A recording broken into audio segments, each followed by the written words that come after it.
Shalom adik-adik, salam jumpa dalam pelajaran sekolah sahabat kita hari ini. Kita bersyukur atas kebaikan Tuhan, memberikan kesempatan kita untuk belajar. Dan bersyukur untuk kasih sayangnya, melindungi, menjaga, memberikan semua kebutuhan kita. Baiklah, kita bersyukur untuk kematian Yesus yang menyelamatkan. Kita berdoa sebelum belajar firman Tuhan. Mari kita berdoa. Kepadamu Tuhan kami bersyukur untuk kesempatan belajar firman Tuhan. Terima kasih untuk kematian Yesus yang memberikan keselamatan bagi kami.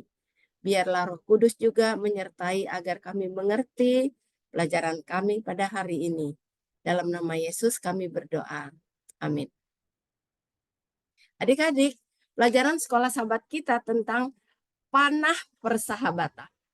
Panah persahabatan dengan ayat hafalan yang terdapat dalam 1 Samuel 20 ayat 42 dan 43. Bunyinya seperti ini. Kemudian berkatalah Yonatan kepada Daud, "Pergilah dengan selamat. Bukankah kita berdua telah bersumpah demi nama Tuhan? Demi nama Tuhan akan ada di antara aku dan engkau, serta di antara keturunanmu dan keturunanmu sampai selama-lamanya." Setelah itu bangunlah Daud dan pergi. Dan Jonatan pun pulang ke kotanya. Nah, inilah pelajaran sekolah sahabat kita tentang Daud dan Jonatan. Nah, adik-adik, Jonatan adalah anak Raja Saul. Tetapi dia sangat mengasihi Daud. Dan ini tidak disukai oleh Saul. Karena dia berpikir satu hari kelak, Daud akan menggantikan kedudukan Jonatan. Sebab dia lihat bahwa Daud itu sangat bijaksana dan terampil berperang. Oleh sebab itu, Saul berusaha untuk mencari kesempatan membunuh Daud. Tetapi apa yang terjadi? Nah, dengarkan ceritanya adik-adik.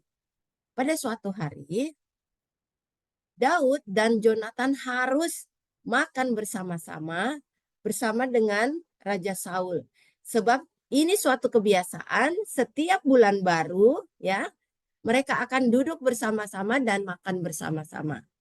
Nah, tempat duduk Saul di sebelah dinding dan Abner, dia punya panglima perang, Daud dan Jonatan. Itulah kebiasaannya yang dilakukannya. Tetapi kali ini berbeda. Mengapa? Hati Daud sedih karena setiap kali Saul berusaha membunuhnya. Oleh sebab itu dia bertemu dengan Jonatan. Jonatan, apa sih sebenarnya salahku sehingga ayahmu selalu mencari kesempatan membunuh aku? Jangan takut. Karena ayahku selalu mengatakan segala sesuatu sebelum dia melakukannya. Dan tentu saja dia akan mengatakan kepadaku kalau sekiranya dia ingin membunuh kamu. Tetapi kita coba ya, katanya. Ini kan bulan baru. Besok atau lusa kita akan bertemu. Tandanya seperti ini. Kamu bersembunyi di balik bukit batu itu. Aku akan memanggil seorang hamba untuk mengambil anak-anak panah yang aku tembakkan. Lalu kalau saya bilang itu ada dekat, kemarilah, kemarilah. Itu artinya kamu keluar. Ayah tidak marah.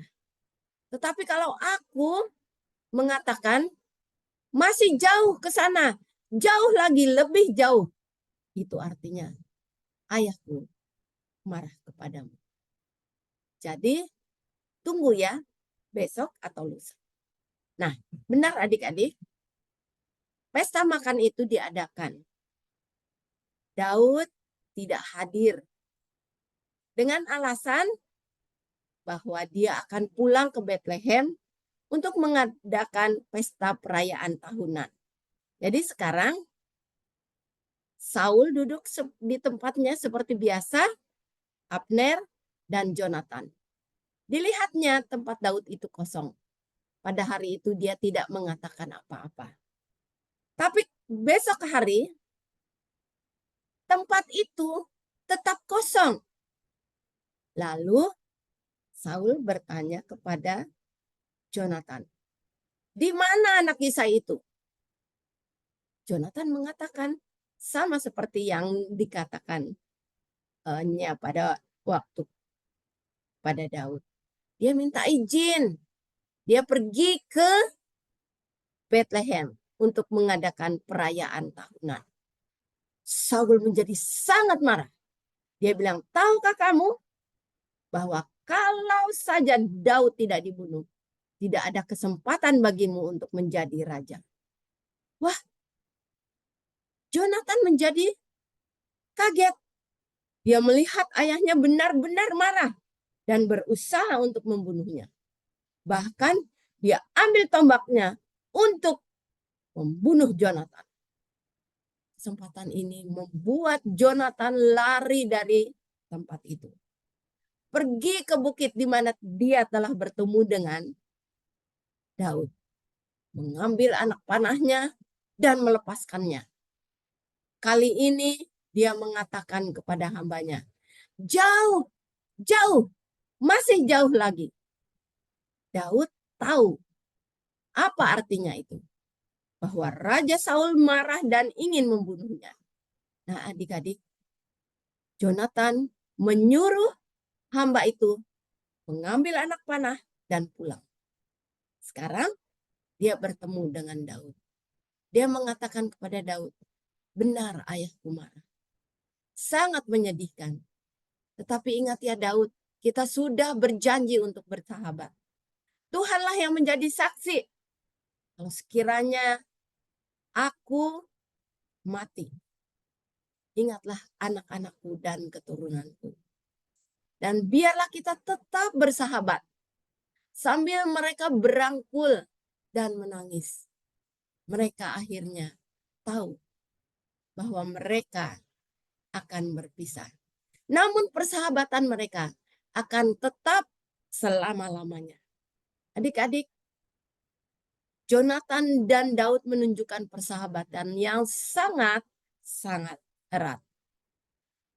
Sahabat yang baik adalah sahabat yang tetap setia pada saat kita mengalami kesulitan dan bahaya. Sama seperti Daud dan Jonathan. Walaupun ada kesulitan, dia tetap bersahabat. Satu musuh cukup. 1000 sahabat masih kurang. Apa artinya itu? Banyak sahabat sangat diperlukan. Tapi musuh membuat kehidupan kita tidak nyaman. Nah, biarlah pelajaran sekolah sahabat ini menolong kita bahwa kita tetap bersahabat, mencari sahabat, terlebih mencari sahabat-sahabat yang takut akan Tuhan. Baiklah kita berdoa untuk mengakhirinya. Bapa dalam surga, kami bersyukur untuk pelajaran hari ini. Tolong kami untuk mencari sahabat di dalam kehidupan kami. Dalam susah dan duka, kami akan tetap setia. Terlebih kami setia kepada Tuhan. Kami berterima kasih pelajaran ini boleh menolong kami. Agar kami selalu takut kepada Tuhan dan mencari sahabat-sahabat di dalam kehidupan kami. Dalam nama Yesus yang menjadi juru selamat dan penebus kami. Amin. Adik-adik, pelajaran sekolah sahabat kita sampai di sini. Tuhan Yesus memberkati kita ya. Sampai jumpa.